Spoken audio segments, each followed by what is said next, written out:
ഒരു അടിസ്ഥാനമുണ്ട്. ഇപ്പോൾ ഇട്ടുകൊണ്ടിരിക്കുന്ന അടിസ്ഥാനമുണ്ട്. 1 കൊരിന്ത്യർ 3-ാം അധ്യായം 10-ാമത്തെ വാക്യം.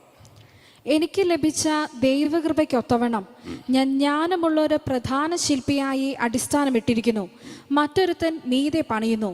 താൻ എങ്ങനെ പണിയുന്നു എന്ന് ഓരോരുത്തരും നോക്കിക്കൊള്ളട്ടെ. എഫെസ്യ ലേഖനം 2-ാം അധ്യായത്തിന്റെ 20-ാം വാക്യം.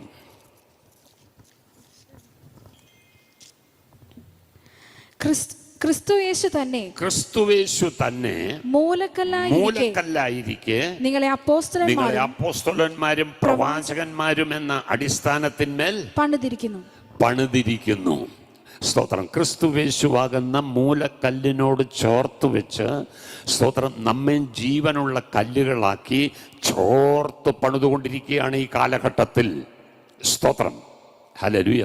അപ്പോൾ അങ്ങനെ നമ്മളെ ചോർത്ത് വെച്ച് ദൈവം പണിതുകൊണ്ടിരിക്കുമ്പോൾ സ്തോത്രം ഹല്ലേലൂയ, ഭാവി കാലം നോക്കിക്കൊണ്ടൊരു അടിസ്ഥാനമിടണം.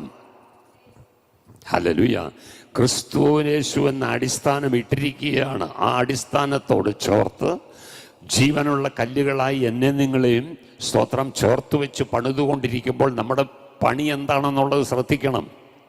സ്തോത്രം. ഈ കാലഘട്ടത്തിലേക്ക് മാത്രമല്ല, വരും കാലത്തിലേക്കുള്ള ഒരു അടിസ്ഥാനവും ദൈവമക്കൾ ഇടണം.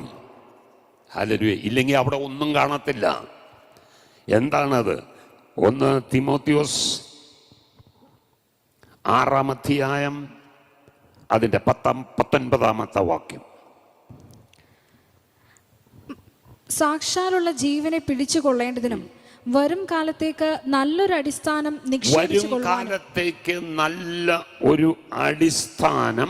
നിക്ഷേപിച്ചു കൊള്ളുവാനും ആജ്ഞാപിക്കാം.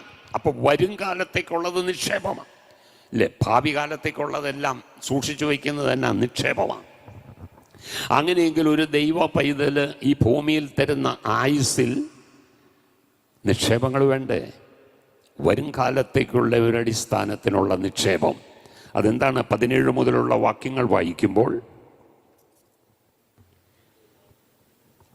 1 തിമോത്തി 6-ാം അധ്യായം 17 മുതലുള്ള വാക്യങ്ങൾ. ഈ ലോകത്തിലെ ധനവാന്മാരോട് ഉന്നത ഭാവം കൂടാതെ ഇരുപ്പാനും നിശ്ചയമില്ലാത്ത ധനത്തിലല്ല, നമുക്ക് സകലവും ധാരാളമായി അനുഭവിപ്പാൻ തരുന്ന ദൈവത്തിൽ ആശ വയ്പ്പാനും നന്മ ചെയ്യുവാനും സൽപ്രവൃത്തികളിൽ സമ്പന്നരായി ദാനശീലരും ഔദാര്യമുള്ളവരായി സാക്ഷാലുള്ള ജീവനെ പിടിച്ചുകൊള്ളേണ്ടതിനും. നിത്യജീവനെ പിടിച്ചിരിക്കുന്ന ഞാനും നിങ്ങളും